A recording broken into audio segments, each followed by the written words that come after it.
angkatan 2000 ya kalau nggak salah. Jadi saya cerita CV-nya dulu. Lantas menjadi enumerator yang luar biasa ini yang nggak boleh saya skip dari catatan. Jadi saya bikin disertasi. Jadi Mas Petra dengan Mas Freddy itu enumerator tesis saya. Ada dua alasan. Satu, memang dia lebih muda. Dan kedua,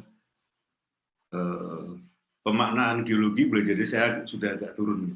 Jadi ini ada enumerator yang lebih pas. Dan ya, tadi Mas STJ juga sudah cerita nih pada frekuensi yang sama. Dan berikutnya setelah saya lupa sampai berapa tahun ya di PSMB gitu dengan teman-teman. Sampai 11 ya. Nah, sampai 2004, 2005. Iya, 5 tahun ya. Iya. Ya, lantas ke Oxfam, lantas ke Save the Children. Dan banyak tempat yang lain mengkabarkan tentang pengelolaan risiko bencana yang berbasis masyarakat. Itu bagian yang saya imani. Gitu. S2 Mas Petra itu di geografi ya, di lingkungan. Lingkungan, geografi UGM. Tesisnya itu bicara tentang pemetaan. Agak menarik gitu. Jadi tesisnya mulai sebelum erupsi 2010, tapi belum selesai ada erupsi, lantas dilanjutkan gitu ya. Mungkin bisa juga. Tapi ini yang menarik barangkali kalau nanti bicara manajemen bencana geologi, bahwa ilmu-ilmu dasar geologi, baik kita yang bekerja di Mas STJ di mineral, nanti ada teman-teman di minyak energi, ada yang Busari mungkin cenderung ke hidrologi, engineering, Pak Pur, atau yang di konservasi, atau saya Mas Petra di mitigasi, itu sama modalnya. Modalnya dari ilmu dasar geologi yang nanti kita pakai. Dari modal ilmu dasar geologi ke manajemen bencana geologi atau mitigasi bencana geologi itu yang mungkin beda. Biar nggak panjang, saya pikir silakan Mas Petra. Kayaknya nggak ada batas waktu ya sebenarnya. Tapi kira-kira biar lebih nyaman, silakan 30 menit gitu gimana ya? Ya, siap Pak ET. Nanti tanya jawabnya itu yang lama sampai waktunya habis. Nah, ya. Nanti kalau nggak ada yang tanya, ya cerita lagi aja gitu. Suatu saya banyak. Kira-kira demikian. Prinsipnya di kesempatan ini saya sih agak berharap bercerita tentang tadi mitigasi bencana geologi yang itu sama yang kita dapatkan di S1, tapi praktikalinya itu berbeda. Silakan Mas Petra, dan tanpa mengurangi rasa hormat saya nutup kamera sambil makan soalnya saya belum makan. Iya Pak. Ya silakan Om Petra, dan selamat menikmati ya adik-adik sekalian. Ya, terima kasih Pak ET, terima kasih semuanya teman-teman. Saya sambil nunggu izin share screen ya. Sudah kelihatan belum share screen-nya? Sudah ya? Pak. Sudah terlihat, Pak. Ya, ini tadi ada pertanyaan mau mengulang geologi. Mungkin yang saya sampaikan ini agak berbeda gitu ya, dari sisi yang berbeda. Benar tadi kata Pak ET, jadi setelah erupsi, saya melakukan tesis tentang merekonstruksi bagaimana hubungan hazard gitu ya dengan perspektif persepsi masyarakat dalam menentukan pilihan tinggal di daerah rawan bencana. Nah, jadi ternyata setiap manusia hidup yang berada di daerah rawan bencana itu dia melihat pilihannya itu pasti berdasarkan dia mengetahui karakteristik hazard atau ancaman yang ada di sekitarnya. Nah, waktu di Merapi itu saya membaginya dari 3 gitu ya. Kan ada piroklastik itu aliran, jatuhan, dan hembusan. Itu berbeda-beda cara mereka menerjemahkan. Nah, tapi itu dasar mereka, pengetahuan mereka yang dijadikan untuk bagaimana mereka memilih tinggal gitu ya, mitigasi dirinya, mitigasi sistemnya. Nah, satu hal lagi teman-teman, tadi seperti yang disampaikan Pak Ete bahwa mengimani PRBBK atau pengelolaan risiko bencana berbasis masyarakat atau yang istilah disebut dengan CBDRM. Mungkin kalau teman-teman browsing gitu ya, tahun 2009 ada salah satu champion di Indonesia yang mendapatkan satu penghargaan, satu-satunya orang Asia pertama di dunia gitu ya, mendapatkan penghargaan Sasakawa Award gitu ya. Kalau browsing itu ada itu Sasakawa Award tahun 2009. Nah, beliau adalah Pak Eko Teguh Paripurno gitu. Saya bersyukur gitu ya bisa menjadi bagian dari disertasi masuk ke 26 alur sungai karena konsep CBDRM itu dikenalkan di Indonesia, itu beliau yang membawa ke Indonesia dan mendapat penghargaan internasional, dan saya merasa ikut ambil bagian di dalamnya gitu. Dari penjelasan saya mungkin ini tidak terlalu banyak hal yang geologi. Nah, kita pernah mengenal namanya bencana geologi gitu. Tentu kita selalu ini ya, selalu dapat di kuliah gitu ya, bagaimana kejadian gempa, kejadian tsunami, kejadian longsor, kejadian.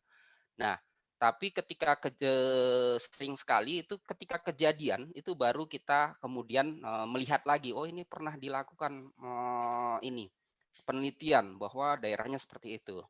Memang disitulah ranahnya kita geologi gitu ya. Nah, jadi adik-adik ketika saya pertama kali menentukan pilihan untuk bekerja di dunia bencana, itu di antara berapa persimpangan, 3 persimpangan gitu ya. Bagaimana, saya ingat gitu saya bertanya ke Pak Eko Teguh, Pak Ete, bagaimana memastikan bahwa kami bisa konsisten gitu ya, bisa berkarya di dunia kebencanaan. Selain mineral, minyak, tambang. Waktu itu kan era-eranya ya, era emasnya minyak, tambang, dan mineral. Sehingga kemudian saya untuk memilih bagaimana mendedikasikan ilmu ini terhadap masyarakat gitu, terutama ilmu geologi. Nah, kalau kita mau lihat dari kejadian bencana di Indonesia berdasarkan data BNPB, tren kejadian bencana di Indonesia itu hampir 90% itu bencana akibat adanya perubahan iklim. Akibat iklim gitu ya. Tapi di dalam proses kejadian bencana itu tentu ada faktor geologi yang sangat berperan. Misalnya banjir, longsor, puting beliung gitu. Di mana faktor geologinya? Tentu kondisi morfologinya, kondisi lerengnya, kondisi batuan itu sangat berpengaruh pada hazard gitu ya yang ada.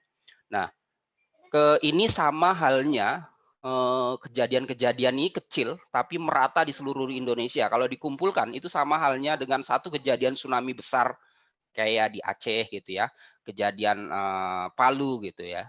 Hanya kejadian-kejadian bencana geologi itu terjadi sekali, kemudian dampaknya besar. Tapi kalau yang ini dia slow onset, pelan-pelan, kemudian dampaknya terakumulasi menjadi besar gitu. Kalau kita kenal di geologi itu kan ada istilah perubahan iklim itu kan selalu ingat kalau kita belajar geologi tentang dulu pernah ada zaman es, pernah ada transgresi, pernah ada regresi gitu ya, menunjukkan proses-proses geologi. Nah, berbeda dengan hal ini, bagaimana perubahan iklim itu lebih kepada faktor geologi yang berjalan, tapi ada faktor manusia yang berperan di dalamnya. Nah, di dalam mitigasi bencana geologi ini ada 2 aspek yang harus kita pahami. Pertama tentang geohazard itu sendiri, disaster hazard itu sendiri. Jadi kalau kita teman-teman sudah banyak sudah kuliah di dalam kuliah itu disebutkan sudah mendapat penjelasan gitu ya. Kalau geohazard itu segala ancaman yang diakibatkan oleh adanya aktivitas di bumi gitu ya. Proses-proses geologi yang terjadi baik itu jangka panjang, jangka pendek itu. Bisa gempa bumi, tsunami, gunung api, longsor, banjir, banjir bandang gitu. Ada kondisi-kondisi yang secara geologi itu sangat berpengaruh gitu. Misalnya pada daerah sekarang ini, saya kemarin baru dapat informasi di Kabupaten Bima itu terjadi banjir yang besar. Nah, secara morfologi, kita kan melihat gitu, bagaimana banjir itu terjadi, apakah dia banjir bandang, banjir genangan gitu ya. Nah, tapi kalau yang paling gampang kita lihat kayak kejadian gempa gitu ya. Nah, kita harus membedakan apa itu geohazard. Segala geohazard itu tidak selalu menjadi bencana. Jadi yang namanya ancaman, hazard itu tidak selalu menjadi bencana. Kalau faktor-faktor karena kan ini kan titik keseimbangan ya, ketika dia harus mencapai titik keseimbangan, kejadian itu terjadi, ya dia menjadi hazard gitu. Kemudian hidrometeorologi hazard itu yang tadi yang pengaruh dari kondisi-kondisi atmosfer, oceanografi, hidrologi gitu ya. Sehingga kejadian-kejadian ini belum bisa dikatakan sebagai bencana. Jadi kita harus membedakan antara hazard dan bencana. Kenapa begitu? Karena itu akan berbeda gitu ya. Ketika kita bicara hazard, respon atas tindakan atas musuh kita itu kan adalah hazardnya gitu ya. Bagaimana kita merespon aman dari hazardnya gitu ya, terminimal resikonya gitu ya. Tapi kalau kita melihat itu bencana, artinya respon kita juga akan berbeda. Bagaimana kita menanggulangi dampak gitu, dampak yang ditimbulkan. Nah, perubahan iklim itu sendiri seperti di konvensi PBB. Jadi ini tidak bisa dipisahkan sekarang dalam konteks bencana geologi gitu ya. Ada faktor perubahan iklim dan ada faktor geologi. Karena di dalam penentuan ini, kalau orang-orang geografi itu kan sering menyampaikan bahwa faktor fisiknya gitu ya, faktor biosfernya gitu. Kalau kita kan sering morfologi gitu ya, kemiringan lereng, kondisi geologi gitu, akan berbeda gitu ya. Misalnya gini, pada daerah banjir akan berbeda kalau daerah-daerah banjirnya itu terjadi di daerah-daerah yang secara geologi itu batuannya lempung. Nah, kita sebagai orang geologi akan melihat skenarionya. Gitu. Kalau itu kondisinya lempung, maka genangan airnya itu akan bertahan lebih lama. Penyerapan, apalagi kalau dia masuk ke pesisir itu tidak bisa karena ada rob gitu ya, jadi dia akan tertahan gitu ya. Tapi kalau sifat batuannya di situ pasir, artinya kita bisa mengkalkulasi gitu ya, menskenariokan berapa lamanya air akan masuk ke tanah dan berapa yang akan melimpas ke permukaan. Karena kan kondisi kejadian-kejadian bencana baik itu longsor, banjir itu sangat dipengaruhi oleh kondisi geologinya. Nah, baru kita bicara bencana ketika hazard yang tadi, ancaman tadi itu menyebabkan dampak dampak yang ditimbulkan. Dampak itu bisa korban jiwa, kerusakan lingkungan, kerugian harta benda, dampak psikologis. Itu menurut undang-undang. Tapi dalam UNISDR itu menyebutkan apabila hazard itu kemudian berdampak secara serius gitu ya, membuat keberfungsian di masyarakat itu terganggu gitu dan butuh sumber daya dari luar untuk menanggulanginya gitu. Nah, itu disebut dengan bencana. Jadi ada perbedaan antara hazard. Jadi kalau kita bicara geologi itu tidak geologi hazard atau ancaman geologi itu tidak selalu jadi bencana gitu. Tapi kalau udah berdampak kayak di Palu misalnya kan, karena mungkin dulu ketika terjadi gempa, itu tidak sebesar sekarang gitu ya, media cepat menginformasikan, dampaknya jelas. Kalau dulu kan pemukiman belum ada gitu, sehingga kejadian tsunami sampai sekian meter di beberapa wilayah tapi tidak menyebabkan kerugian, kematian gitu ya.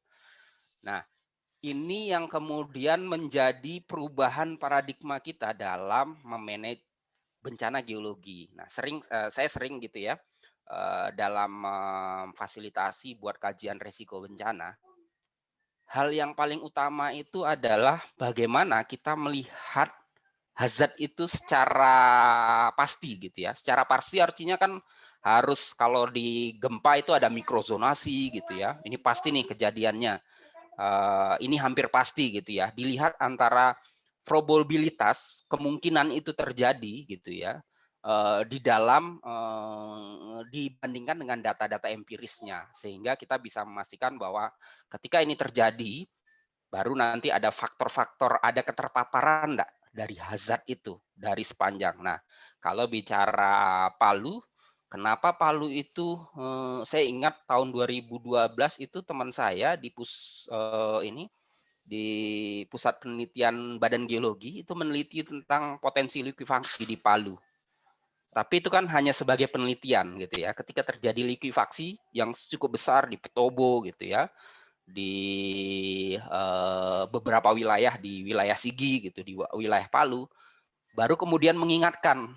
Nah, kadang-kadang ini yang menjadi tantangan kita. Kita bisa memahami secara geologi potensi itu akan ada, tapi kita belum bisa mengkomunikasikannya. Nah, ini yang menjadi perubahan paradigma kita, bahwa dalam siklus penanggulangan bencana itu ada 2 fase.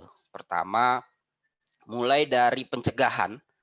Pencegahan itu istilahnya kalau kita tahu itu ancamannya akan seperti ini, bagaimana kita menghilangkan gitu ya, mencegah supaya itu tidak terjadi. Tapi kan itu walau alam ya, kita tidak mungkin bisa gitu ya, hanya paling meminimalkan gitu ya. Kemudian langkah berikutnya dilakukan mitigasi, mulai dari pemetaan, kemudian pembuatan pembuatan tanggul misalnya secara struktural, melatih masyarakatnya bagaimana dia siap menghadapi kalau misalnya terjadi gitu ya, kayak Merapi sekarang itu sudah cukup bagus masyarakatnya gitu ya. Ketika ada tanda-tanda bagaimana ketika itu tidak bisa dicegah, bagaimana mereka belajar, mengetahui, mengenali gitu ya. Karena harus tahu musuhnya dalam menghadapi ancaman itu. Kalau kita tidak tahu, maka kita tidak akan bisa merespon apa yang harus kita lakukan. Nah, ketika tahap pencegahan dilakukan, tahap mitigasi juga dilakukan, nah, yang terakhir itu tahap kesiapsiagaan, di mana kesiapsiagaan itu seperti yang tadi disampaikan Pak ET, masang alat peringatan dini itu salah satu upaya. Kalau dia pasti akan longsor bergerak gitu ya, masyarakat sudah tahu harus seperti apa, harus bagaimana, karena di dalam penanggulangan bencana itu ada istilah pengurangan resiko bencana. Bagaimana meminimalkan resiko supaya kejadian-kejadian yang terjadi itu dampaknya tidak besar gitu ya, dan masyarakat lebih siap dan lebih cepat pulih dari dampak kejadian itu. Nah, kemudian ketika terjadi bencana ada tahap tanggap darurat. Nah, ini yang sering sekali kita ada bencananya besar, semua sumber daya itu langsung dikerahkan untuk melakukan respon. Tapi kadang-kadang respon tanggap darurat ini juga tidak memperhatikan aspek-aspek resiko. Jadi kalau di kami di dunia humanitarian atau kebencanaan itu ada standar minimum, standar pelayanan, standar minimum yang harus dipenuhi gitu ya. Di dalam memenuhi kebutuhan-kebutuhan masyarakat terdampak, tapi bukan menjadikan masyarakat itu sebagai orang yang harus dibantu. Makanya kalau kita belajar dari Jepang, bagaimana masyarakat itu yang berdaya gitu ya, berdaya untuk merespon atas apa yang mereka alami gitu ya. Makanya upaya-upaya di awal tadi ini menjadi penting sehingga menyiapkan masyarakat itu lebih siap.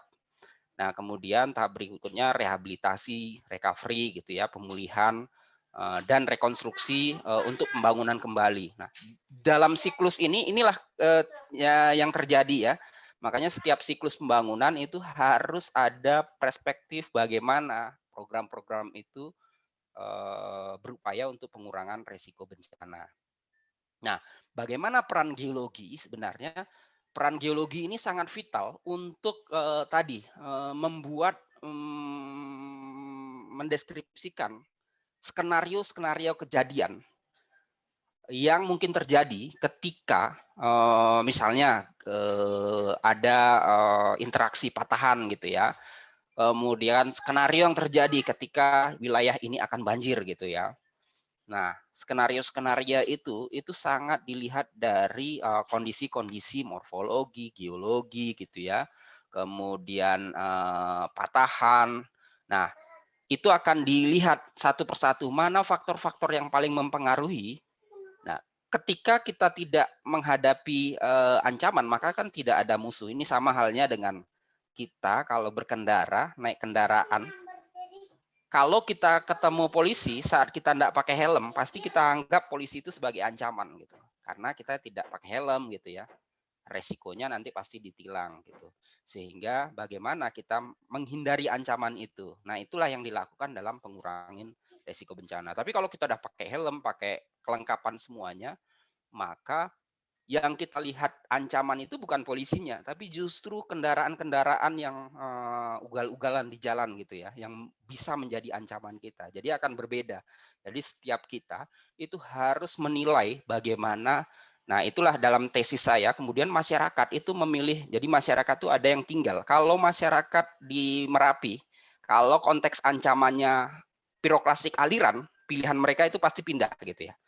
Aliran dalam arti mereka sudah tidak bisa menemukan jejak tanahnya, jejak lahannya gitu ya, terkubur gitu sama batu-batu yang besar gitu.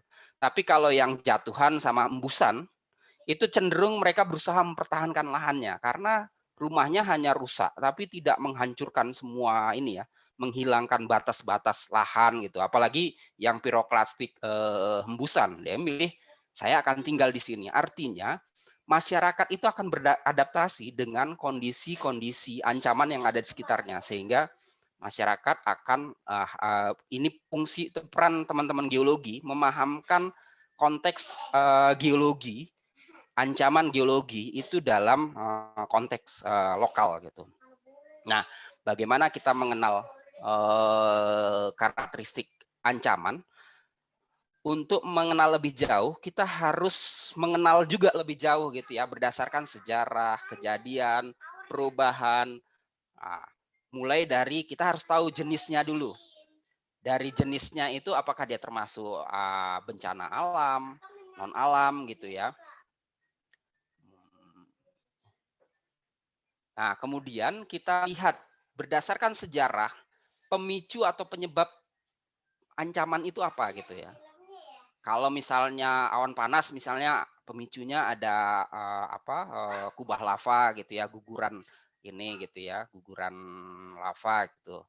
Awan panas yang menjadikan awan panas gitu. Kalau banjir gitu, ketika ada hujan gitu, berapa hujan yang terjadi gitu. Kemudian kita harus mengenal juga tenaga perusaknya itu seperti apa. Nah, ini yang tidak kita pelajari di kuliah. Yang kita lihat kan hanya ini secara geologi, ini daerahnya rawan, ini daerahnya daerah patahan gitu ya. Tapi kita juga harus lihat ketika ini menjadi daerah patahan, patahannya itu sifatnya itu dia bagian sesar utama atau sesar ikutan gitu ya. Ketika kita tahu, kemudian bagaimana dia akan merusak gitu, getarannya itu akan seperti apa gitu. Nah, kemudian bagaimana tanda peringatan. Nah, tanda peringatan ini lebih pada bagaimana indikator-indikator yang bisa kita pelajari. Ketika ada anomali seperti ini akan terjadi seperti ini misalnya gitu.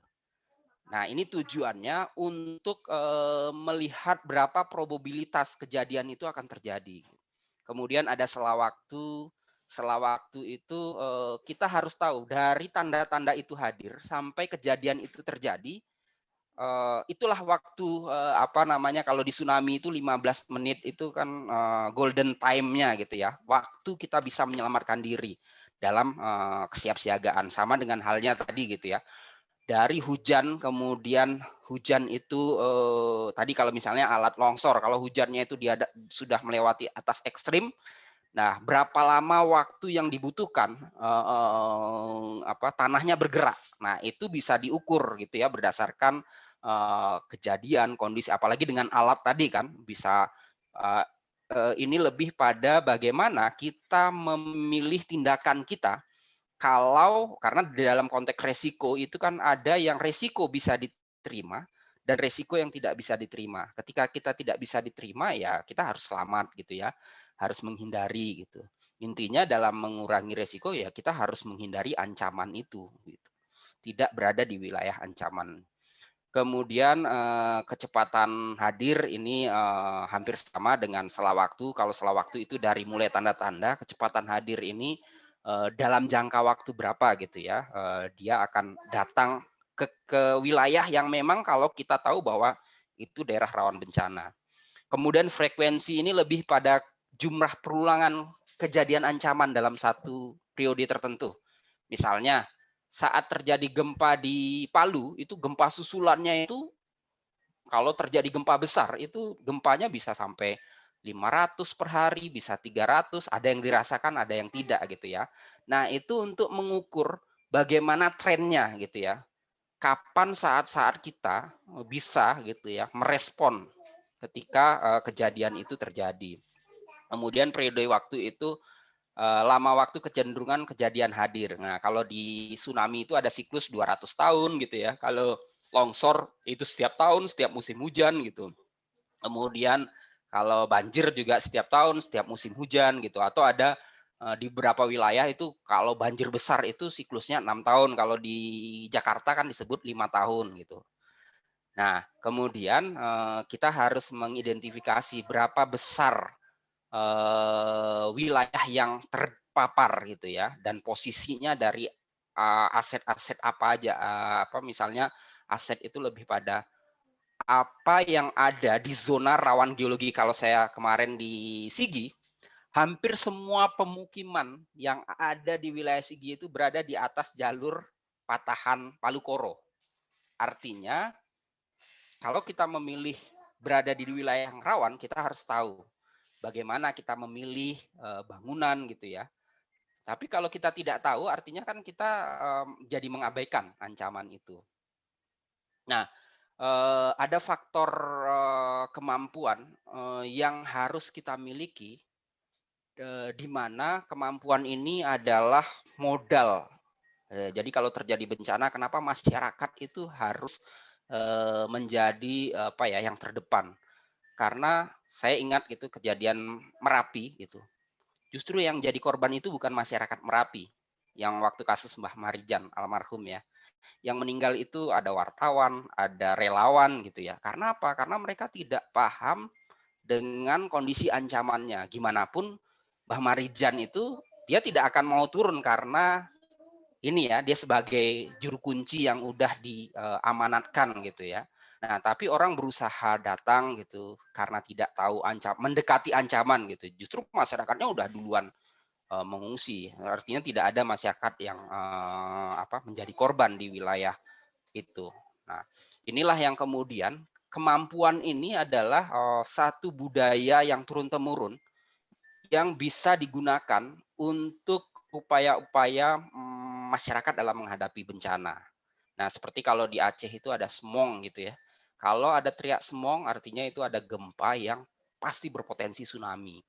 Sampai akhirnya hanya berapa korban gitu ya. Ternak juga ada juga bioindikator ya, ternak-ternak bisa selamat dari ancaman gitu. Nah, kemudian yang paling mempengaruhi ketika kita ada hazard, ada ancaman tadi gitu ya. Itu tidak akan kita tidak akan melakukan mitigasi kalau tidak tahu kelemahan apa yang ada di dalam sistem di wilayah yang rawan bencana itu. Nah, kerentanan itu bisa dilihat dari kondisi ketidakmampuan gitu ya dalam respon. Tentu yang utama adalah ketidakmampuan mengenali gejala atau mengenali karakteristik ancaman tadi. Nah, kalau dia tidak mengenali, maka dia tidak akan berbeda gitu ya. Ketika kita mengenali, tahu gitu bahwa itu mengancam, pasti ketika kita merasa terancam, kita akan berupaya untuk bagaimana menghindar dari ancaman itu. Nah, di dalam keterpaparan itu ada banyak aspek. Ada manusianya, ada sosialnya, ada lingkungannya, ada fisiknya atau infrastrukturnya, ada ekonominya yang ada di daerah rawan bencana. Nah, persoalannya sekarang ini kan gini, ketika kita berada di daerah rawan bencana, itu tidak semudah, ini saya belajar dari tesis di Merapi, tidak semudah kita untuk merelokasi. Karena masyarakat itu punya akses kontrol terhadap lahan yang menjadi penghidupannya mereka. Bahkan masyarakat di Merapi itu ketika mereka ngungsi dengan sapi, disediakan gitu rumput, mereka tidak akan mau ngambil rumput yang ada di wilayah pengungsian. Mereka akan lebih memilih untuk kembali ke lahannya gitu ya, untuk mengambil rumput kembali. Itu yang sering terjadi. Artinya sebenarnya mereka punya persiapan, punya akses, punya hak gitu ya untuk mengelola lahan itu, dan mereka juga harus punya kesiapsiagaan ketika kapan mereka harus mengungsi dan kapan mereka harus bekerja gitu ya, sehingga di dalam konteks ini pengenalan terhadap ancaman itu menjadi penting, karakteristik ancaman itu menjadi penting. Nah, kemudian dalam risiko bencana itu dirumuskan seperti ini. Risiko bencana itu sama dengan hazard kali rentan gitu ya, dibagi kapasitas. Jadi kalau kita tahu kapasitas kita tahu ancaman kita, maka kita akan mengidentifikasi nih bagaimana respon kita terhadap ancaman. Nah, kemudian dari maaf nih anak-anak lagi main di belakang. Jadi suaranya agak ada tambahan. Nah, jadi setelah kita mengetahui hazardnya, nah inilah tantangannya untuk mengkomunikasikan bagaimana kita tidak bisa kemudian ini daerah rawan gempa, sementara mereka udah hidup di sana selama bertahun-tahun. Yang kita lakukan adalah melakukan edukasi, kemudian membuat pilihan-pilihan untuk mengurangi kerentanan yang ada dan meningkatkan kapasitas untuk merespon ketika ancaman itu terjadi. Jadi kalau dirumuskan secara matematis, resiko bencana sama dengan ancaman kali kerentanan dibagi kapasitas.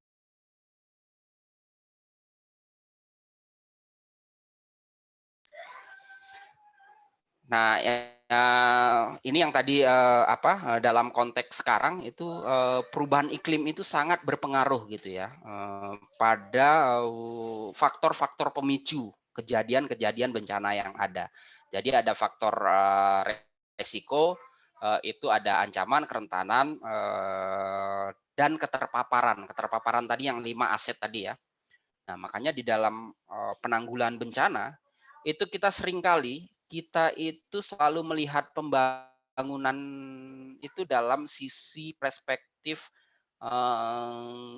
nilai manfaat, tapi kita tidak bicara nilai resiko, sehingga kalau disimulasikan gitu ya, saat sebelum bencana kan penanggulangan bencana itu dibagi 3 gitu ya, satu manajemen resiko dan manajemen darurat.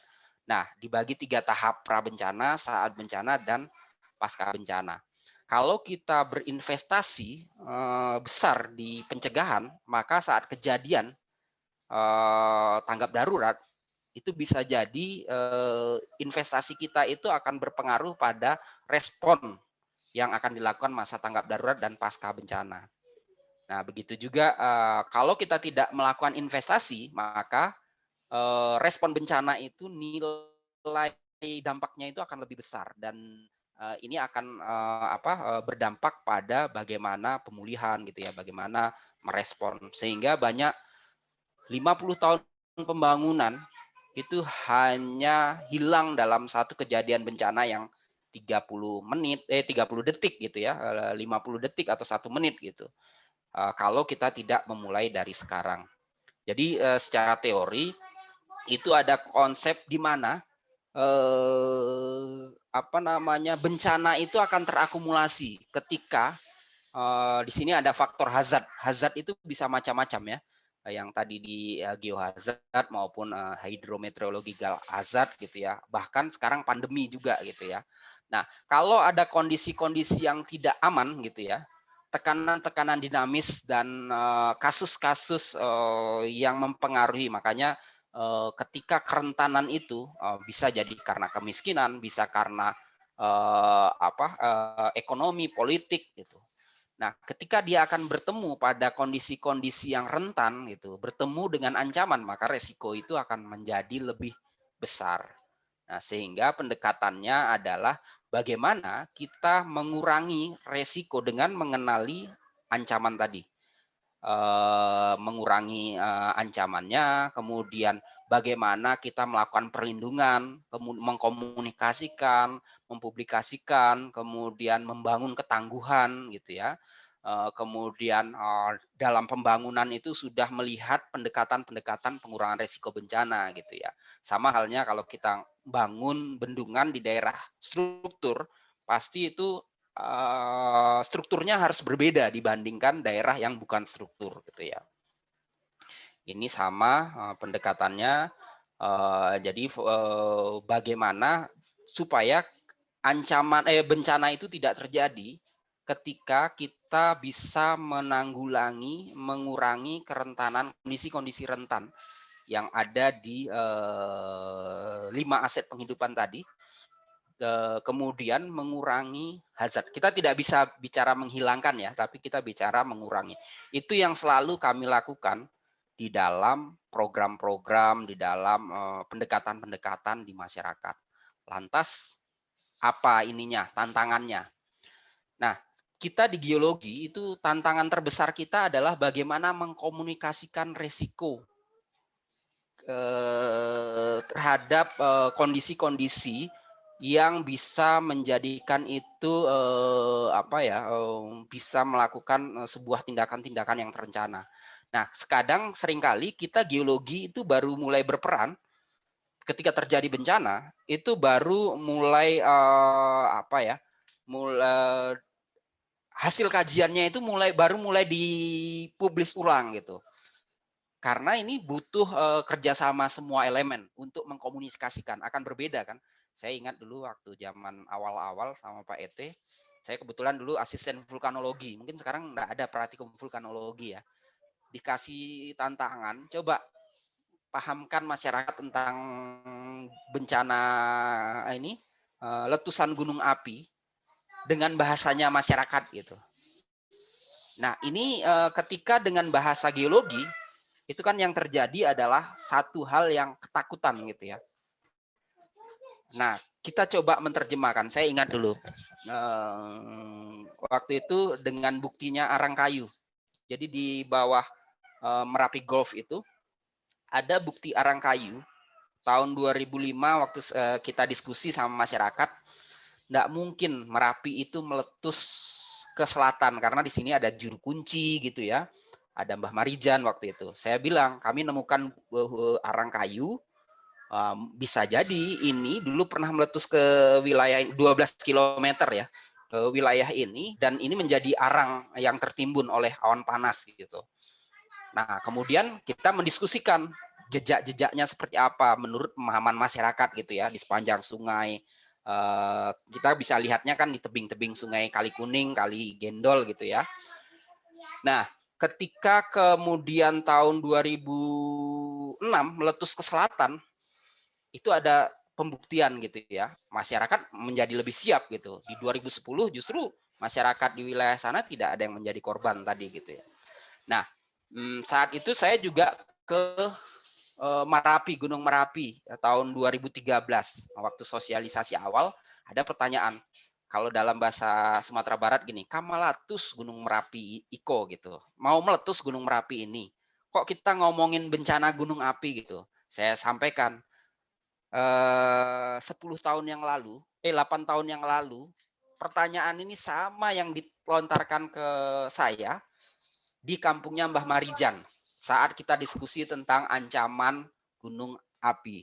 Nah, jadi kita menerjemahkan ancamannya itu tidak dengan bahasa geologi, tapi lebih banyak dengan bahasa-bahasa yang dipahami oleh masyarakat gitu ya. Wedus gembel gitu ya.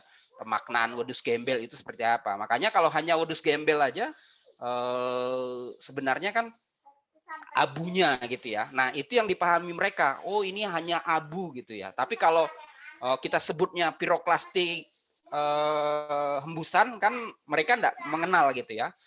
Piroklastik jatuhan mereka kan enggak kenal. Mereka kan hanya kenal ini jatuhan batu gitu ya. Atau luncuran lava pijar gitu. Nah, kemudian ini kita diskusikan bersama sehingga menjadi satu kesepakatan untuk bagaimana kita mengenal karakteristik ancaman itu berdasarkan nilai-nilai yang ada di masyarakat. Nah, itu yang saya tadi sampaikan bahwa PRBBK ini dibawa pertama kali di Indonesia oleh Pak ET yang menjadikan beliau menjadi satu champion ya di dunia gitu ya, satu-satunya orang Asia gitu. Sampai sekarang saya juga mengilhami bagaimana PRBBK itu bisa dilakukan dengan pengetahuan geologi. Itu lebih memudahkan ketika kita paham dengan kondisi geologi. Kalau dilihat di sini, ini adalah daerah-daerah wilayah rawan longsor gitu ya. Perspektifnya akan berbeda kalau kita memahami geologi dengan yang tidak memahami geologi, dengan menerjemahkan ini ke masyarakat, bagaimana kondisi lereng, kondisi morfologi dalam konteks ancaman. Sehingga pengelolaan risiko bencana berbasis masyarakat ini menjadi satu pendekatan yang paling baik, di mana masyarakat menjadi kunci dalam upaya pengurangan risiko bencana. Mungkin dari saya itu aja Pak ET. Kita bisa diskusi selanjutnya gitu ya. Kalau bicara pengelolaan risiko bencana berbasis masyarakat tadi, manajemen risiko, nanti Pak ET akan lebih banyak dapat memberikan ininya karena beliau memang gurunya di Indonesia. Silakan saya kembalikan ke Pak ET untuk kita diskusi. Terima kasih. Nah, kita tuh sampai jam berapa ya? Saya lupa. Jam 5 atau jam setengah 5?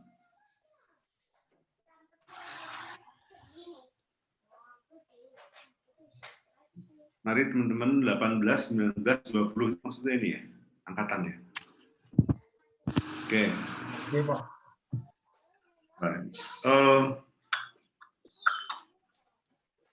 Ini bisa raise hand, tapi bisa chat. Raise hand itu agak banyak, 7 player ya. Ini nggak ketahuan di mana yang raise hand, di mana yang enggak.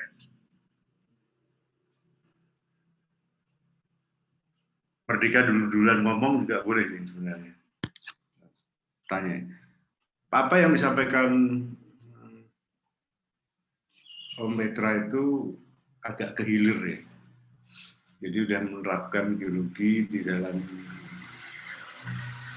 manajemen bencananya.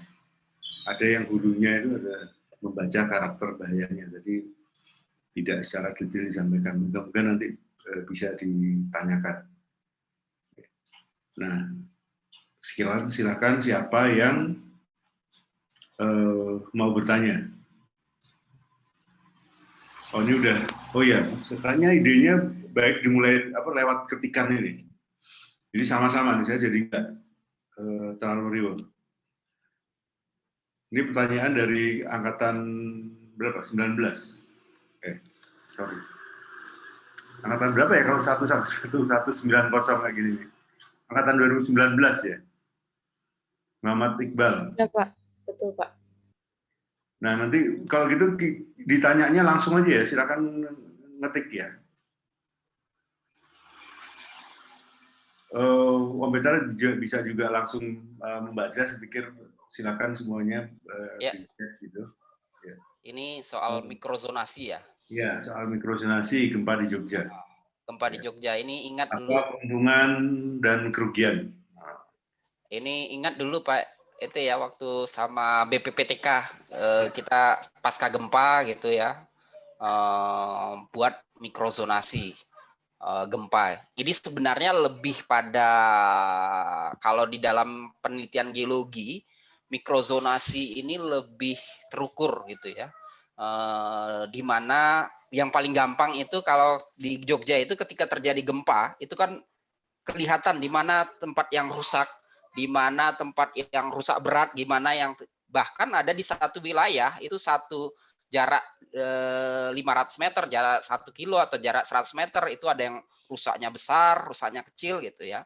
Nah ini sebenarnya penting untuk melihat tren, pola hazard tadi, pola ancaman tadi gitu ya, pola patahan tadi, karena kan dia ini ya dari patahan opak kan, terusan patahan opak itu.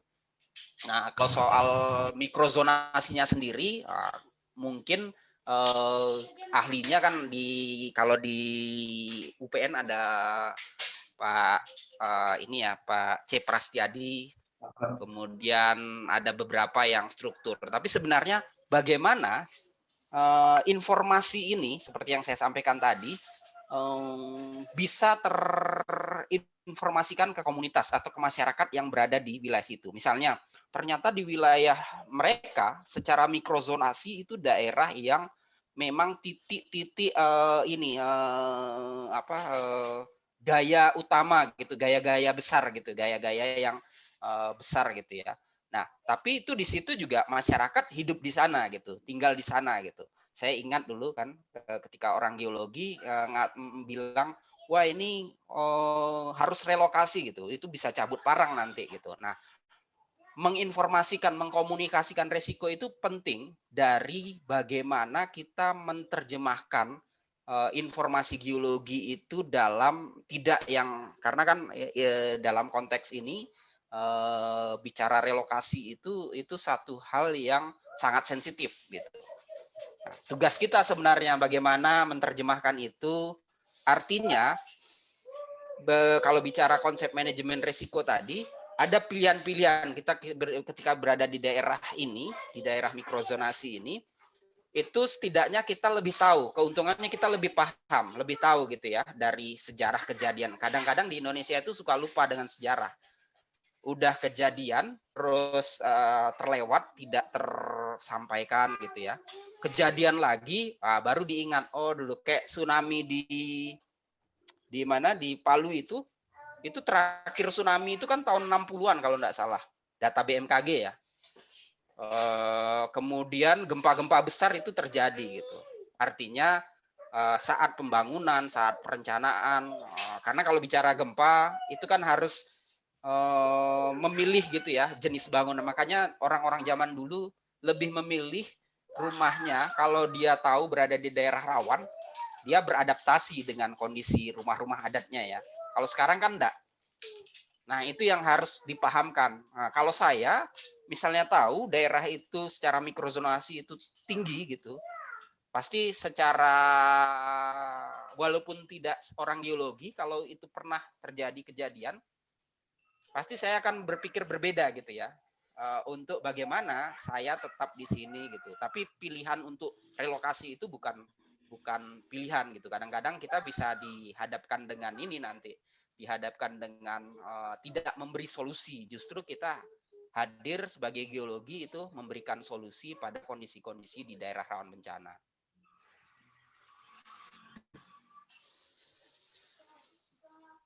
Ya, aku agak nyambung sedikit. Mikrozonasi itu yang didatakan apa saja ya? Jadi tadi menyebut salah satunya adalah mikrostruktur. Jadi mulai patahan yang gede sampai yang kecil itu bisa ketemu. Kerusakan karena struktur sehingga terpolakan. Lantas juga mulai dikerjakan mikrozonasi lewat litologinya. Yang dipetakan amplifikasinya. Sebenarnya ujungnya itu kita pemetaan geologi detail. Jadi kalau teman-teman biasanya memetakan itu kan peta satu gas akhir itu 1,12,5 ya, 1,25. Ketika ada satuan batuan ya disebutnya ini lempung, ini pasir, gini. Lantas ada generalisasi. Ketika ada kekar gitu diukur gitu, tapi ujungnya ada generalisasi. Nah, kalau kita memetakan mikrozonasi, zonasi rinci, maka pola kekar, struktur kekar itu satuan itu bisa dipetakan. Nah, petakan bisa nggak pakai alat itu, pemetaan geologi biasa, tapi sekarang semakin bisa mudah geolistrik ya dipakai. Jadi untuk mencoba melihat bagaimana pola ketebalan ya, lapisan yang ada. Tapi prinsipnya adalah memetakan geologi detail satu wilayah. Kalau kita biasanya nyari singkapan melupakan soil, nanti soil juga dipetakan karena soil itu punya sifat penghantar getaran yang berbeda terhadap dibanding batuan. Jadi dipetakan mana soil yang tebal, mana yang tipis. Nah, nanti akan ke arah moulurasi atau ke arah mikrozonasi untuk longsor atau untuk gempa di getarannya, nah silakan. Tapi minimal kita bisa melakukan itu. Informasi. Aku nambahin itu aja metra, biar nggak lupa bahwa yang dipetakan itu adalah informasi geologi, bukan yang lain. Ya. Berikutnya ada pertanyaan lagi.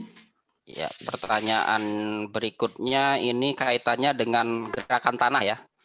Salah satu parameternya itu adalah tata guna lahan.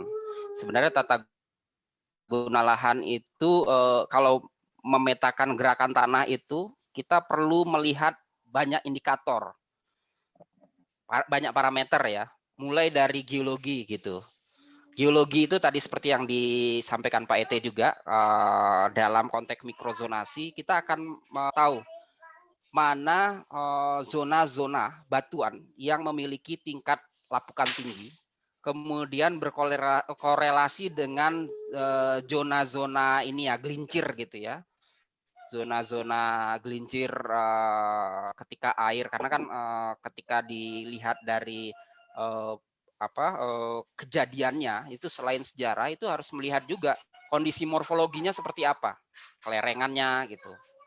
Nah, tata guna lahan itu kan salah satu pemicu, salah satu faktor pemicu gitu ya. Karena gini, ketika pada kondisi longsor itu kan dipengaruhi juga oleh hujan, curah hujan ya.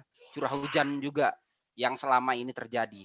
Tapi bisa juga karena memang kondisi ketidakstabilan lerengnya gitu ya, kestabilan lerengnya yang mempengaruhi. Nah, pemetaan geologi itu sangat penting untuk mengetahui sifat-sifat dari batuannya terhadap longsor tadi. Nah, kalau misalnya metode selama ini saya sih selalu menggabungkan sebanyak-banyaknya indikator yang parameter yang bisa saling mempengaruhi. Itu akan lebih terukur. Pertama, yang paling ini tuh yang paling dicari itu zona titik longsor yang pernah terjadi misalnya. Kemudian yang kedua, kondisi geologinya. Respon batuan terhadap kelerengan itu juga berbeda-beda. Beda kalau misalnya antara batuan yang sifatnya plastis atau sifatnya lunak, pasir gitu ya, lanau gitu, lempung gitu. Dia bisa memberi ruang-ruang zona-zona ini, zona-zona gelincir gitu ya. Terus kondisi struktur juga gitu. Di wilayah-wilayah yang kelerengannya tentu yang lebih curam gitu. Jadi itu nanti akan di-overlay mana wilayah yang paling rentan gitu ya, yang paling memiliki hazard paling tinggi, memiliki tingkat longsoran paling tinggi. Nah, jadi tidak hanya satu parameter, semakin banyak itu semakin bagus gitu ya, semakin bisa kita tahu. Jadi hubungannya, bahkan saya sering menggunakan data curah hujan juga. Curah hujan bisa jadi longsor itu dia terjadinya tidak saat hujan, tapi setelah terjadi hujan. Jadi ada misalnya lapisan pasir gitu ya, dia menangkap air. Nah, tapi dalam kondisi lereng, waktu itu saya buat kajian resiko di Toraja. Toraja itu kan daerah pegunungan ya, di atas ya. Modelnya di atasnya pasir, di bawahnya lempung. Jadi airnya tersimpan. Nah, makanya ada ciri-ciri kalau mau tanda-tanda longsor itu ada air mata air baru gitu ya. Nah, itu muncul mata air baru di titik-titik di mana ada zona jenuh yang mengeluarkan. Jadi setelah selesai hujan, 3 hari setelah selesai hujan, longsor itu terjadi. Artinya air yang tadi itu menjadi media untuk zona gelincirnya gitu ya. Nah, jadi memang harus banyak faktor, harus banyak indikator kalau kita mau buat ini untuk lebih terukur gitu ya. Itu sih jawabannya.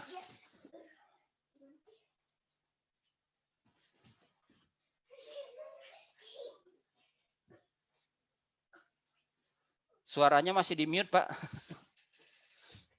Ya, aku moderator merangkap juru inilah, juru tambah sambel aja. Kalau di makanan. Jadi di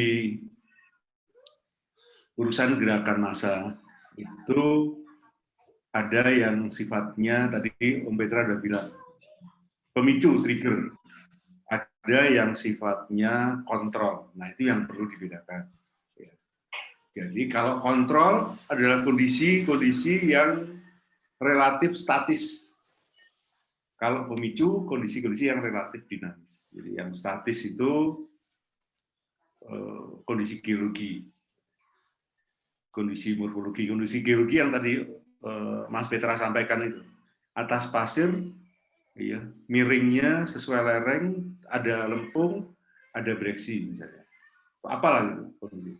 Terus ada kemiringan lereng, ada kedudukan lapisan ke arah lereng atau belahan lereng. Litologinya apa aja? Ada kekar atau tidak? Nah, itu kondisi geologi. Morfologinya itu kontrol. Jadi kecenderungan stabil nggak stabil itu dipengaruhi oleh kontrol geologinya, kontrol morfologinya. Kedua, yang berpengaruh tadi adalah disebutnya Petra tadi adalah pemicu, trigger, yang dinamis.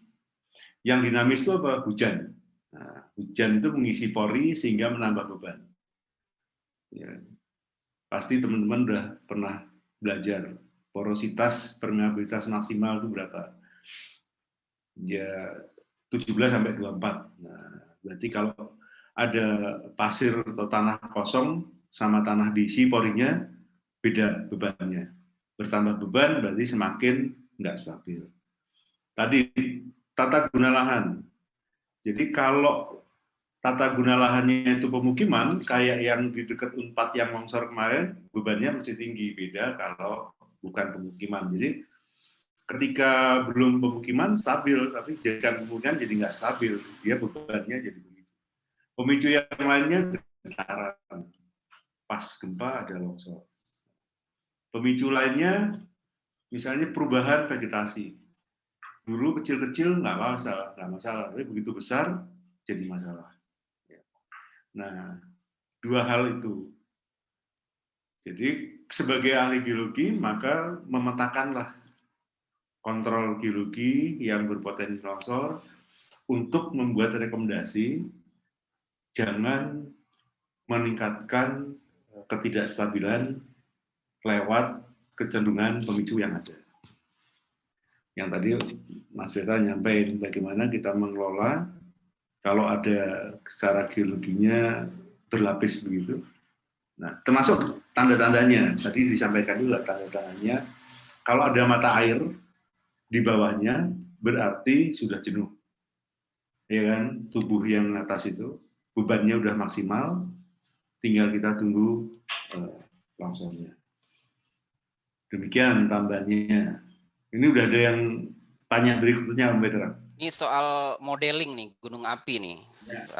Saya ingat dulu Pak waktu bantu disertasi Pak ET ada itu dari tahun berapa Pak ET dulu kita buat model ininya, model erupsi? Ya 2006, 7, 8 loh. Enggak, ada yang itu Pak ET, ingat dulu data-data dari tahun 70-an, dari 60-an gitu yang dibuat ini untuk ngelihat tren yang nah, jadi dulu itu memang kalau ini mungkin siapa nih Mas Dimas ya. Mas Dimas ini tertarik studi tentang gunung api. Nah, di Jogja itu paling bagus dan paling lengkap gitu ya datanya. Saya ingat dulu waktu belajar GIS itu buat modeling letusan-letusan dari semua kejadian, kemudian dianalisis sampai akhirnya tambah letusan waktu itu terakhir 2006.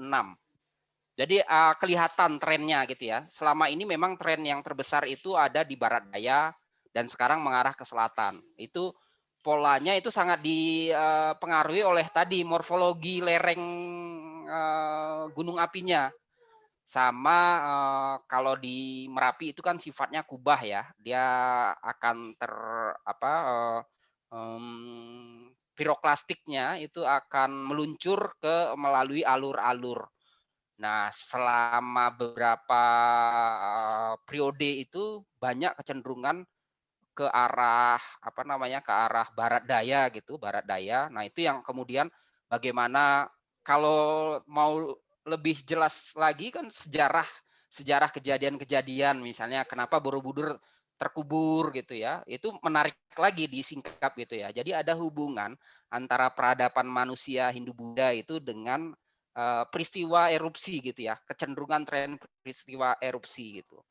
Dulu kalau dulu candi-candi pertama itu banyak di wilayah-wilayah ini Magelang. Nah, kemudian berpindah ke selatan, berpindah lagi semakin ke barat sampai ke selatan ke Merapi sekarang. Baru tahun 2006 itu baru mulai luncuran. Mungkin kalau itu Pak ET bisa lebih banyak menjelaskan. Tapi kalau saya dulu menggunakan GIS gitu buat modeling dari data letusan-letusan itu dikumpulkan, lihat trennya seperti apa. Jadi antara barat daya, selatan gitu ya, barat daya ke selatan. Itu sama dengan menerapkan division skill path atau sebaliknya. Gitu. Jadi yang dilakukan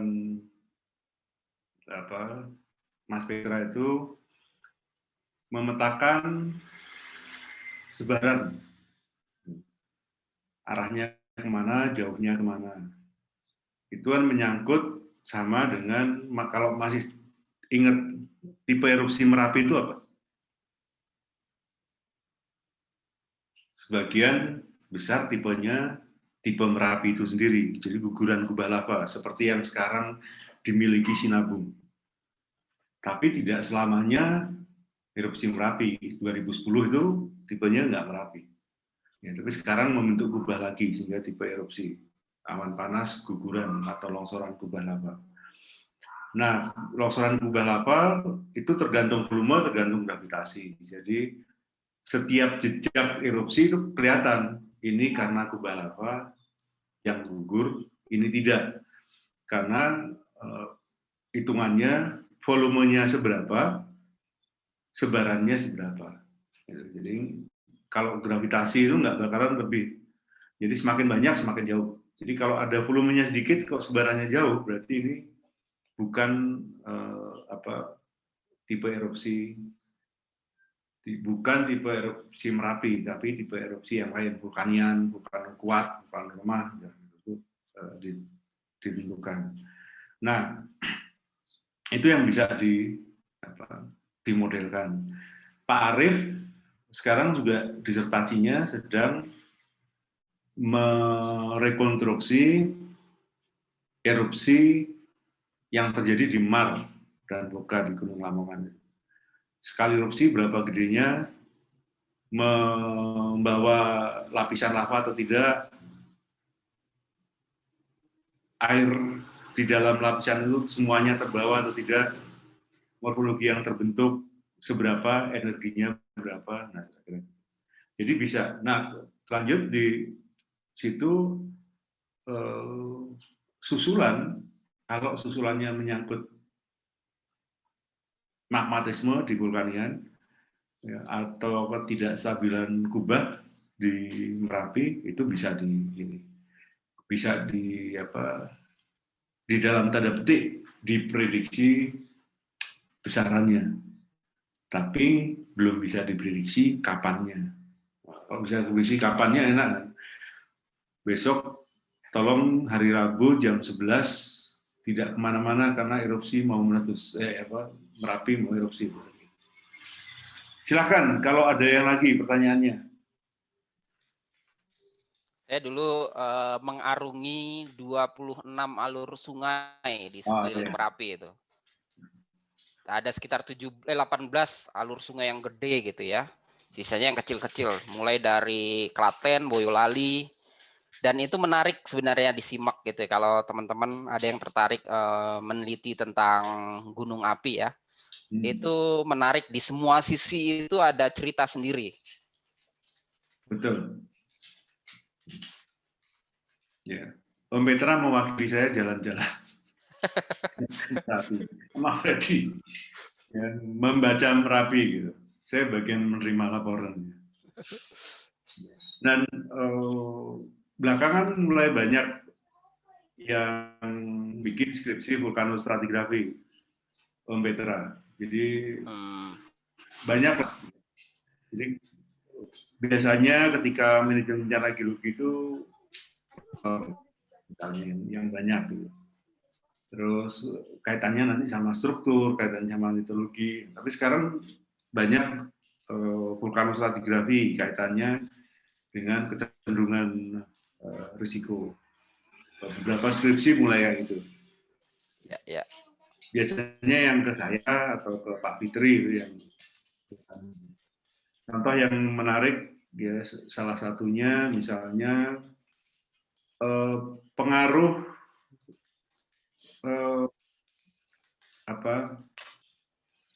sungai Kalipait ya di Ijen itu jadi sangat asam ke hasil panen. Nah, ini saya ambil cerita. Jadi geologi sekarang tuh bisa dilebarkan ke kiri dan ke kanan gitu. Bagaimana kondisi geologi mempengaruhi hasil panen warga. Yang bimbing Pak Fitri, saya yang bahas malam. Jadi ketika, nah ini kan mungkin belum dipikir ketika itu karena Pak Fitri juga ngajar geologi medis ya kalau nggak salah. Jadi apa kecenderungannya, apa perubahannya, kenapa yang di sana tanahnya subur, yang di sini tidak. Nah, jadi ini menarik karena kalau kita tidak meluaskan cara melihat menerapkan geologi, ilmu kebumian dari segi geologi, maka relung kebumian lain yang akan menggunakan. Sering teman-teman geografi itu memperluas kasanah pencermatannya ke kiri dan ke kanan. Jadi dia itu apa saja itu bisa disambung-sambungkan. Nah, kita tuh sebenarnya juga perlu menyambungkan informasi geologi dengan apa saja. Karena memang ilmu kita itu adalah ilmu tentang bumi, tentang dunia. Silakan kalau ada yang lain. Kalau kumpul banyak ini ada 160. Sebenarnya pengen kalau misalnya ada informasi, ada ini Om Petra, adik-adik ini di daerahnya masing-masing. Apakah tentang pengelolaan sampah, apakah tentang kerawanan longsor, apakah tentang banjir. Kalau ada kuis berhadiahnya ini sebenarnya enak. Kuisnya itu apa pengaruh semua bahaya yang ada dengan geologi. Atau saya bikin kuis aja ya, terus nanti jawabannya mana? Nanti dapat sertifikatnya double nanti. Dapat sertifikat, dapat hadiah juga mungkin nih kayaknya. Gimana kita bikin kuis gitu? Jawabnya bisa dibuat ke Petra atau ke saya. Nanti Saya ini deh nyumbang hadiah 2 paket pulsa kuota internet. wah gitu ya. Ini aku juga bisa nodong Om STJ nih, berapa nih? Tanpa disebut, tapi kita akan coba bikin. Nah ini apa nih enaknya kuisnya nih? Nanti dikumpulin 10 hadiah lah kira-kira gitu. Ya. Nah, hubungannya dengan begini, kebencanaan geologi apa yang ada di daerah teman-teman? Ya. Jadi kebencanaan geologi apa yang ada di daerah teman-teman? Jadi misalnya di tempatnya Jody itu apa nih? Di tempat Kang Rizky Derajat ini apa? Di tempat Om Akbar, Mas Akbar apa? Nanti di tempat Kamila ini apa? Disebut kebencanaan geologi di tempat saya itu seperti ini. Atau bencana yang sering ada di tempat saya ini seperti ini. Menurut teman-teman apa hubungannya? Ya, itu pertanyaan menarik, Pak. Iya. Ternyata banyak juga gitu ya. Kita abai gitu ya. Bahkan kita sendiri tidak begitu mencermati. Kita ya di geologi gitu ya, mencermati apakah kita itu berada di daerah rawan, kemudian kayak apa. Nah, karena ini kan kita berlaku bagi kita sebagai masyarakat gitu ya. Selama Iya. ini yang kadang terlupakan gitu. Memaknai, mengenali Hilang suaranya. kalau istilah kita kan kenali ancaman. Kenali ancaman di sekitarmu. Jadi gitu dah. Ini biar jadi wah ini ada yang jadi kuisnya begini ya. Bahaya apa yang ada di tempat kalian? Lantas sebagai ahli geologi, bagaimana mengelola bahaya tersebut agar tidak jadi bencana? Ya. Oke. Nah, ini aku minta tolong ke kemana nih, ke panitia ya, jawabnya nanti SMS-nya ke mana. Aku, Om Petra sama Om STJ nanti tak todongin 10 ini ya. Bisa lewat chatbox aja Pak, balasnya, Oh, jawabnya. balasnya lewat chatbox. Oke. Jadi Chatbox, nanti balasnya kita pilih lewat nanti. chatbox, nanti chatbox-nya di save ya. Ini dijawab seluruh ini, jadi itu aja. Bahayanya apa, dan bagaimana sebagai ahli geologi itu akan mengelola bahaya itu. Pertanyaan bahayanya apa, itu tentang apa seperti Mas Petra tadi, karakternya seperti apa ya. Nah, itu kan, lantas mengelola gimana. Nanti kalau enggak ada gunanya, jadi Mas Petra ngasih paparan karakter bahaya itu ada 11 biji itu. Kalau mandai 12 juga boleh. Karakter bahaya di tempat saya itu gini, minimal 11. Tambahin jadi 12 boleh. Ini hadiahnya apa nih Mas Eko? Saya nyumbang hadiah 2 paket kuota. Mau pulsa nih katanya, tapi kayaknya yang paling enak emang nggak gitu. Ya. Saya yang bilang Mas TJ yang ngomongin. Siap. Udah kita siapin nanti berapa? 5 pemenang masing-masing kuota berapa? 200.000. Ya, wes. Jadi nanti dipilih harap ini berakhir. Ya. Tapi ditulis rumah alamatnya mana, saya nomor berapa, alamatnya mana, karakter bahaya di tempat saya itu apa, lantas sebagai ahli geologi, calon ahli geologi, bagaimana saya mengelola. Jadi jangan sampai rumah saya misalnya Trenggalek, nggak paham Trenggalek. Mas STJ rumahnya Cepu, nggak paham Cepu. Cepu itu banjir ya, gimana ya? Mas Petra itu Riau sih, tapi kan kayak Sragen juga misalnya gitu. Nah, nggak paham, itu kan sedih gitu kan.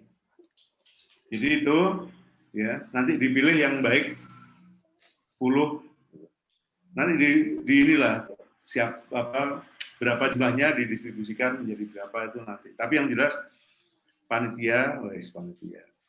Saya, Mas Petra, Mas EVJ nggak bohong. Gitu ya. Jadi Ya, karakter gitu. saya Ini ada gimana? pertanyaan juga nih Pak.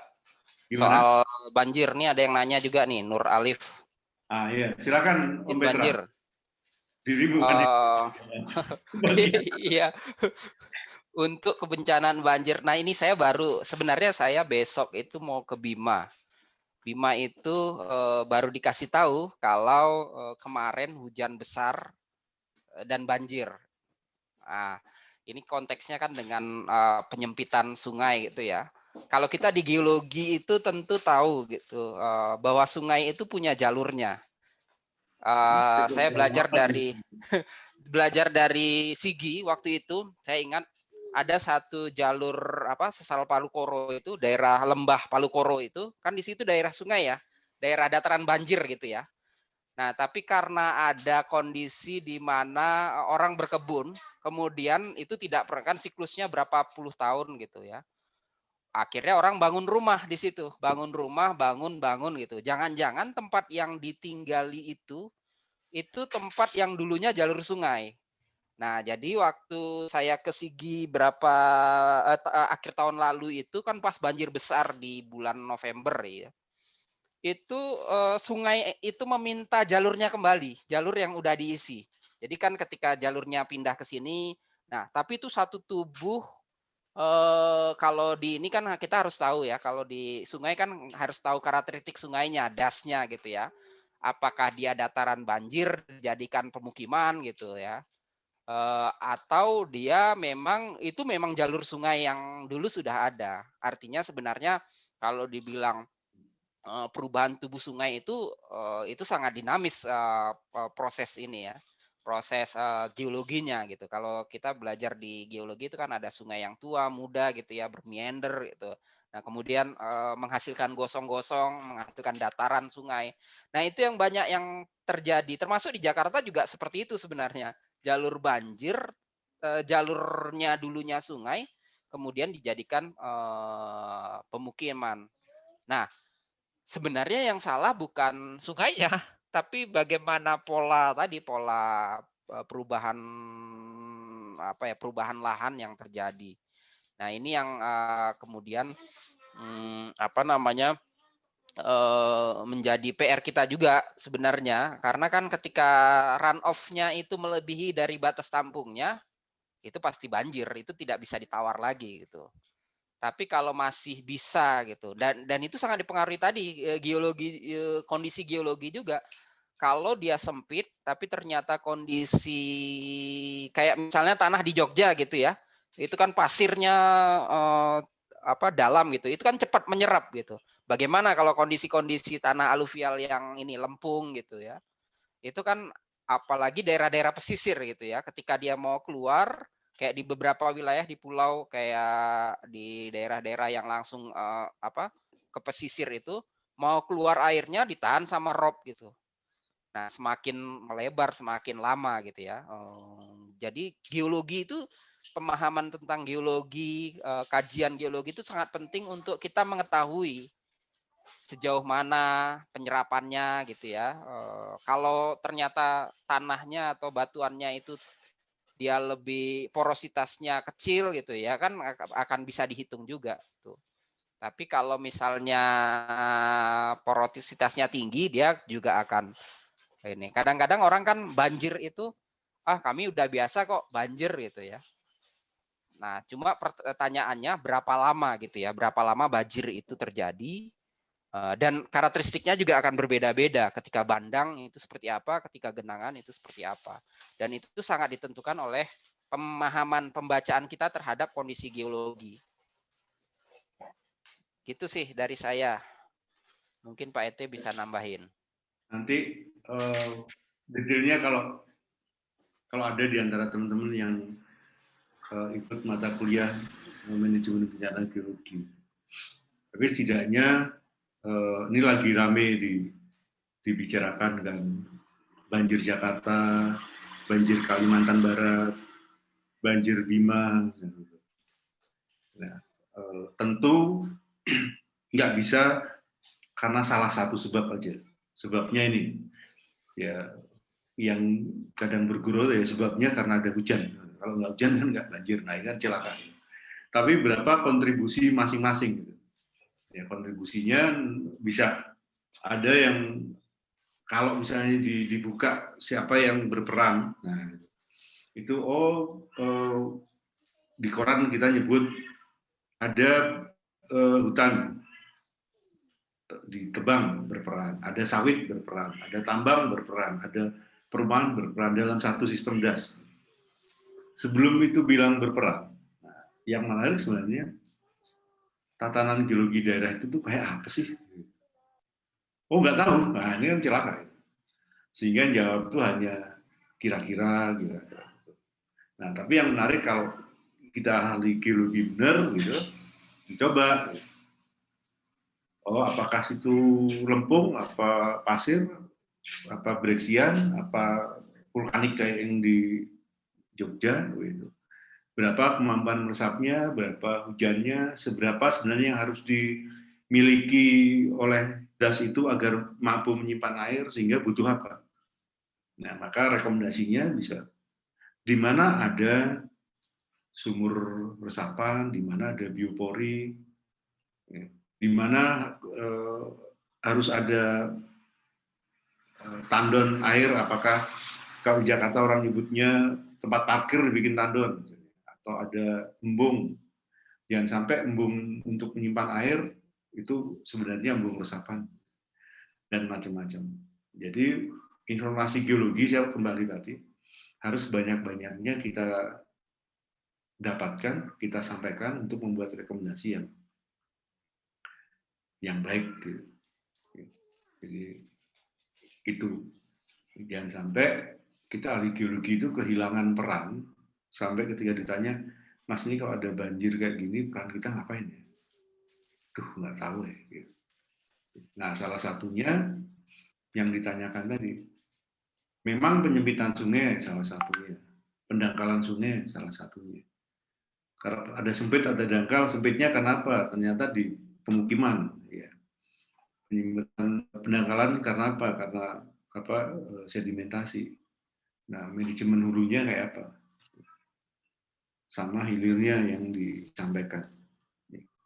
Tapi saya percaya sebagai ahli geologi itu pasti bisa membuat rekomendasi yang lebih baik dibanding bukan ahli geologi. Gitu. Ya, contohnya kalau kayak kondisinya misalnya daerah kars gitu ya, Batu Gamping itu berbeda lagi Ceritanya. Jadi memang pemahaman geologi itu menjadi satu kunci gitu ya. Kalau di daerah kars gitu, itu kan dia tidak yang banjirnya itu karena memang runoff-nya itu jadi harusnya tersimpan di bukitnya gitu ke proses kartifikasi, tapi ini jadi terkupas gitu ya, itu jadi runoff. Akan berbeda kalau kondisinya nanti lempung gitu, akan berbeda lagi dengan pasir gitu. Jadi itu memang sangat dipengaruhi oleh kondisi-kondisi geologi.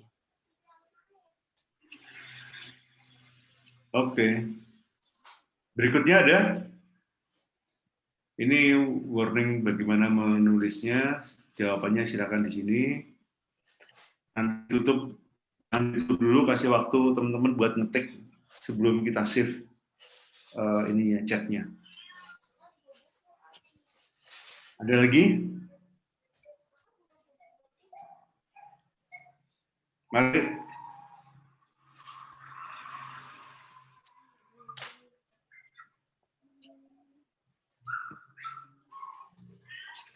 Sekarang jam 16.49. Kalau nggak ada yang bertanya, saya kembalikan ke pembawa acara. Sambil nunggu ini. apa namanya, jawaban kuis. Moga-moga ada yang jawab. Ini nanti format menjawabnya dikirim ke panitia, terus kemudian dikirim ke ke Teguh, Mas Petra, dinilai, terus diumumkan atau bagaimana? Saya manut aja nggih. Iya. Di chatbox aja kayaknya, chatbox. Dikirim Nanti, chatbox. nah, ini udah ada yang jawab. Dewa Aceh. Oh, Dewa Purkon. Asal Aceh. Nah, silakan, ini udah ada temennya yang jawab ini. Nanti kita kumpulkan. Tolong panitia dikumpulkan ya, ininya jawaban-jawabannya. Ya, nanti gini aja, Mbak Mas Panitia. Ya. Saya juga nge-save chat. Jadi setelah Petra silakan nge-save chat. Nanti chatnya akan masuk di laptopnya masing-masing. Sebelum acara ini ditutup. Udah ditutup dulu, tapi jangan di-close ininya ya. Zoom-nya. Nanti kita bisa save chat itu. Akan di laptop kita. Ini udah ada 3 orang. Ya, jadi oh ya, ini Aulia ini, sorry, Aulia itu yang atas masalahnya, yang bawah jawabnya. Boleh begitu, nanti dibaca. Kalau nggak ada, saya kembalikan ke moderator. Ya, silakan, boleh ditutup, boleh sambil nunggu teman-teman masuk gitu. Tapi udah di ini nih. Moga-moga jawabannya bukan tanya lagi. Jawabannya jawaban beneran. Itu yang Mbak moderatornya tadi siapa, saya nggak lihat. Mbak Angela ini. Oh. Mbak Angela ya. Ya, jadi maaf kalau saya tidak, kok moderator sih, MC-nya maaf kalau saya tidak bisa menjadi moderator yang baik. Satu, kostumnya udah nggak pas moderator usahanya.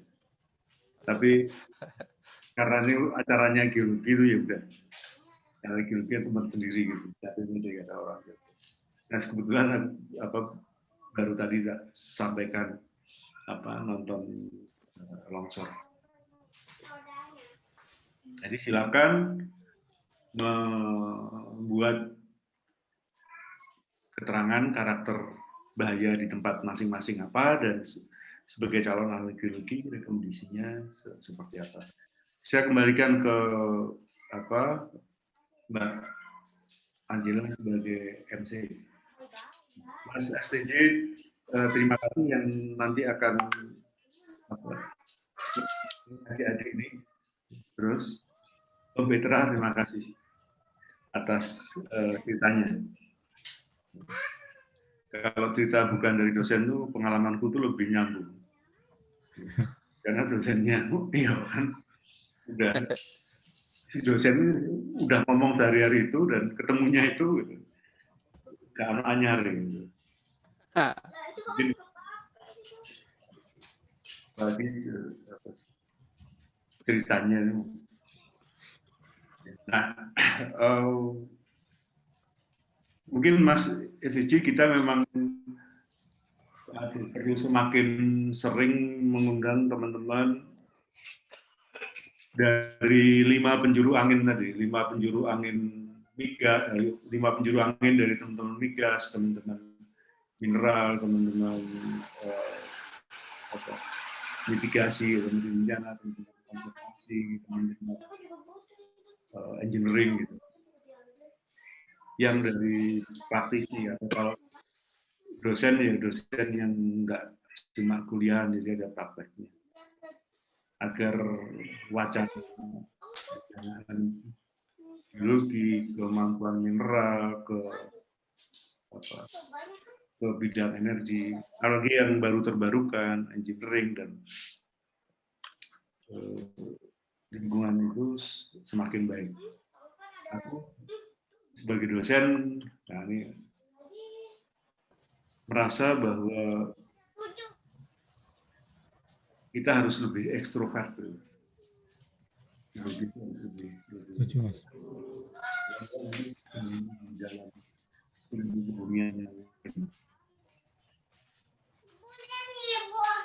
Demikian Mbak, saya kembalikan Mbak Jela, Mas STJ, Sun, Kompet. Udah par pelayan, cok asu. Wah, siapa lagi sing miso-miso iki? Kok mlebu? Aku biasa mendengar itu, jadi nggak kaget. Nek kene wong etan biasa wis. Itu tadi campuran tapi karena keluarnya ada asunya dan ada coknya. Ah, itu. Mungkin daerah perbatasan daerah Gonmu, Bluro ngawi cepu Bojonegoro Bluro, itu. cepu campur. Atau Mantingan, Sragen, Dengan Sragen. Campuran Yogyo. Ini kalau direkam ketemu artinya lucu, ketemu yang bersangkutannya. Oh, itu direkam itu, Mas? Oh iya, tidak untuk ini tapi untuk guyonan. Mbak, saya serahkan Tetet. Baik, terima kasih kepada Pak Petra Wacana atas materi yang telah diberikan. Begitu juga dengan Pak Eko Teguh selaku moderator pada hari ini. Untuk acara sudah, kalau sesuai rundown sudah selesai. Untuk absensi terkait sertifikat, teman-teman bisa segera isi di link yang ada di kolom chat. Dan jawaban mengenai kuis tadi masih ditunggu oleh panitia sampai pukul 17.15. Oke.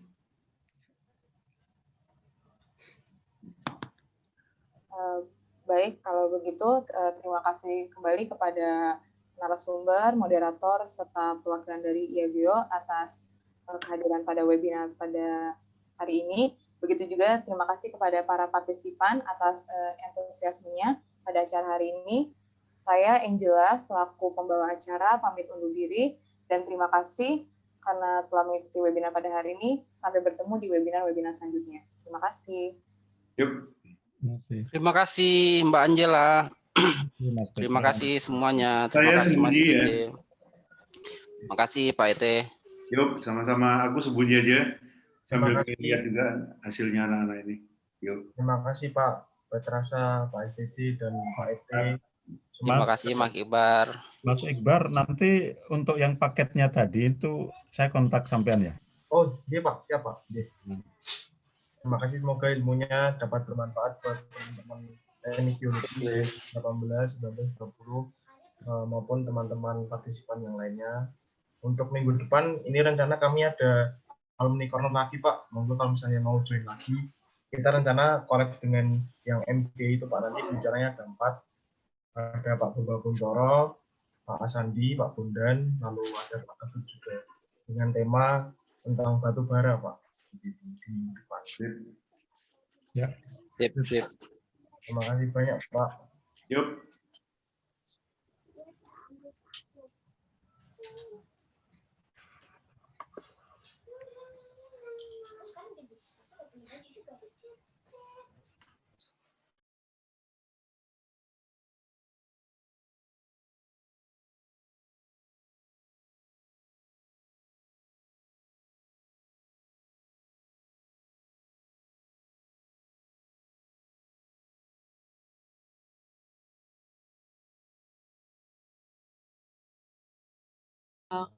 Kembali lagi diingatkan untuk jawaban terkait kuis ditunggu oleh panitia sampai pukul 17.15. Teman-teman bisa segera langsung tulis di kolom chat ya. Terima kasih.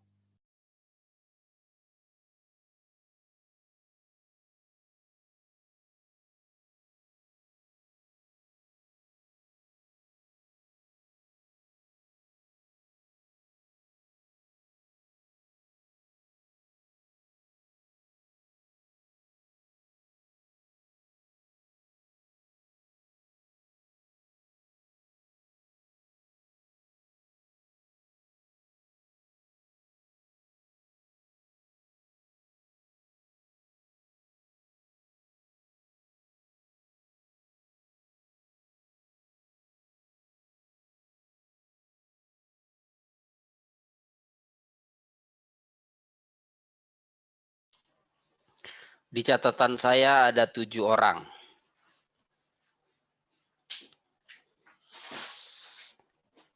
Terima kasih semuanya ya. Saya izin live ya. Baik, Pak. Terima kasih, Pak. Baik, Kak. Terima kasih, Kak. Baik, Pak. Terima kasih banyak, Pak. Saya sudah mencatat 7 orang. Nanti saya komunikasikan nanti ke Pak ET dan Mas STJ. Baik, Pak. Terima kasih, Pak.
Teman-teman yang masih ingin menjawab ditunggu oleh panitia 5 menit lagi ya.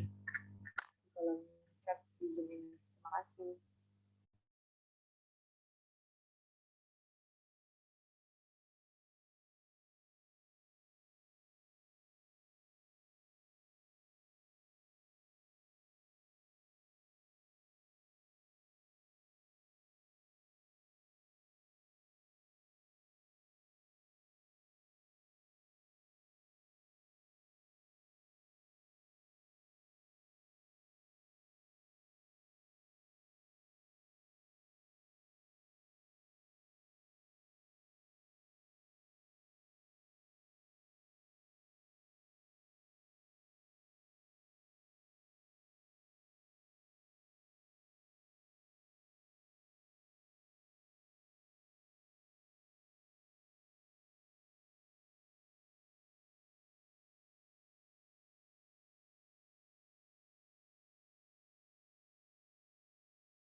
Baik, untuk kolom jawaban sudah ditutup dan sudah dikumpulkan oleh panitia untuk dinilai.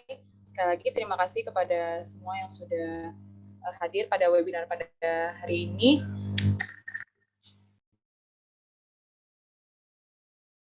Ditunggu untuk ikut di webinar-webinar selanjutnya. Boleh meninggalkan room. Terima kasih.